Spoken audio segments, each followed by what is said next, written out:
Selamat siang teman-teman, hari ini saya akan menjelaskan bagaimana cara kerja OSI layar. Sebelum menjelaskan cara kerja OSI layar, mari kita mengerti dulu apa itu OSI layar. OSI layar merupakan kebijakan dari Open System Interconnection, yaitu adalah model referensi yang mana tercipta dalam bentuk kerangka konseptual. Apa itu kerangka konseptual? Itu merupakan suatu bentuk karangan berpikir yang dapat digunakan sebagai pendekatan dalam memecahkan masalah. Bahkan sekarang ini ia telah menjadi suatu standar koneksi untuk sebuah komputer. Selain itu, ia diciptakan juga untuk memenuhi tujuan tertentu. Dan tujuan tersebut itu adalah supaya model OSI menjadi rujukan bagi setiap vendor ataupun developer hingga software dan produk yang mereka buat mempunyai sifat interpolat. Nah, hal itu berarti pengguna tak harus melakukan upaya khusus dan mereka bisa melakukan kerjasama dengan sistem ataupun produk. Nah, Australia memiliki fungsi tersebut yaitu menginisialisasi, memelihara, serta mengakhiri berkomunikasi antar komputer. Selain itu, juga memastikan data yang dikirim benar serta memperbaiki apabila terjadi kesalahan. Saya akan lanjut ke daftar OSI layar. Di dalam OSI sendiri terdapat 7 layar OSI yang berfungsi dan memiliki perannya masing-masing. Dan apa saja ketujuh layar yang dimaksud? Berikut ini penjelasan dari saya. Saya akan menjelaskan application layer dulu. Berbicara tentang penyedia interface antar protokol jaringan pada aplikasi yang sebelumnya sudah ada di komputer, maka ini merupakan tugas dari application layer, yaitu penyedia interface antar protokol. Ia juga merupakan lapisan paling atas dari model OSI dan kerap memberikan layanan yang mana begitu dibutuhkan oleh aplikasi. Selanjutnya adalah presentation layer yang keenam. Dia melakukan definisi terhadap sintaks yang dipakai oleh host jaringan dalam berkomunikasi, merupakan tugas dari presentation layer ini. Ia juga bertanggung jawab melakukan enkripsi dan juga deskripsi informasi serta data hingga kemudian bisa dipakai di lapisan aplikasi. Selanjutnya adalah session layer. Tanggung jawab dari session layer ini adalah ketika mengendalikan sesi koneksi, dialog, dan juga mengolah, bahkan dapat pula memutuskan koneksi dari komputer agar bisa membentuk sesi komunikasi. Maka digunakanlah sirkuit virtual yang mana dibuat oleh transport layer. Nah, tugasnya adalah mengendalikan atau mengolah sesi koneksi dialog. Selanjutnya adalah transport layer. Transport layer ini untuk pengiriman pesan antara dua atau lebih host yang ada dalam jaringan. Maka ini adalah tanggung jawab atau tugas dari transport layer. Selain itu, ia juga menangani adanya pemecahan serta penggabungan pesan. Kemudian juga melakukan kontrol untuk keandalan jalur koneksi yang sudah diberikan. Selanjutnya adalah network layer. Di antara 7 OSI layer yang ada, network layer memiliki tugas dalam mendefinisikan alamat IP, yaitu Internet Protocol. Hal ini membuat setiap komputer akhirnya dapat terhubung dengan satu jaringan.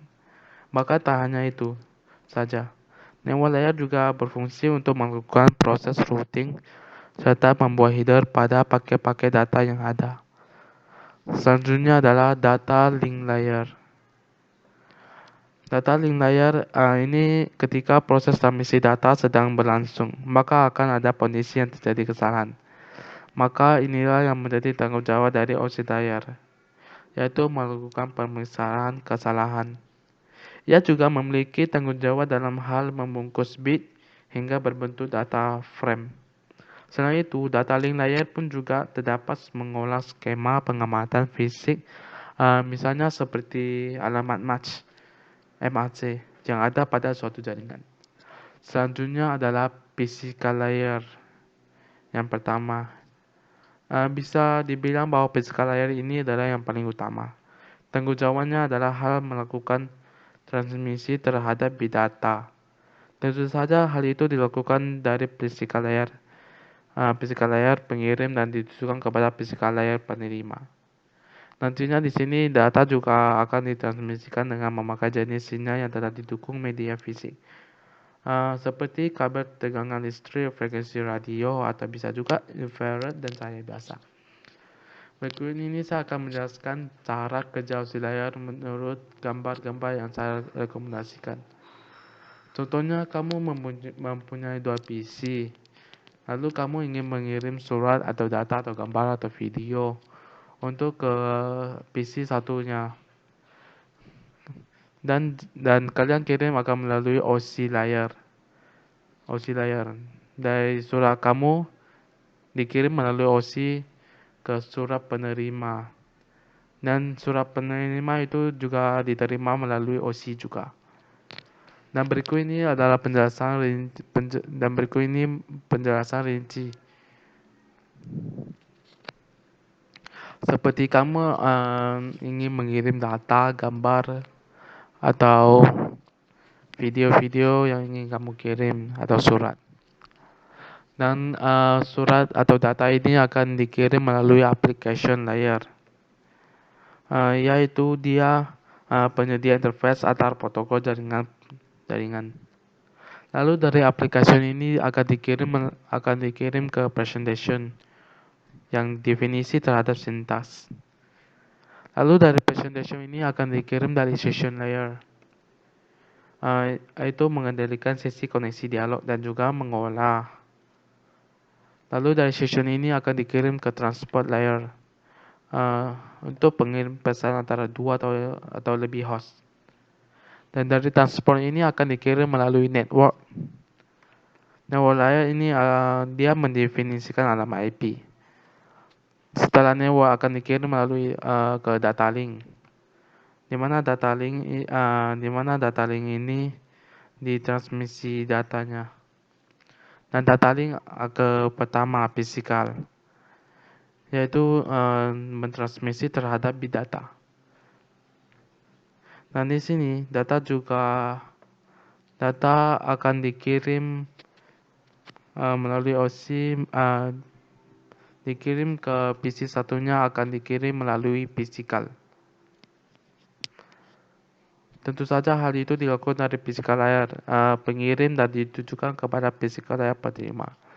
Dan dari penerima physical dia langsung ke data link layer, berikutnya ke network, ke transport, session, presentation, application, dan menerima data atau surat yang kamu kirim.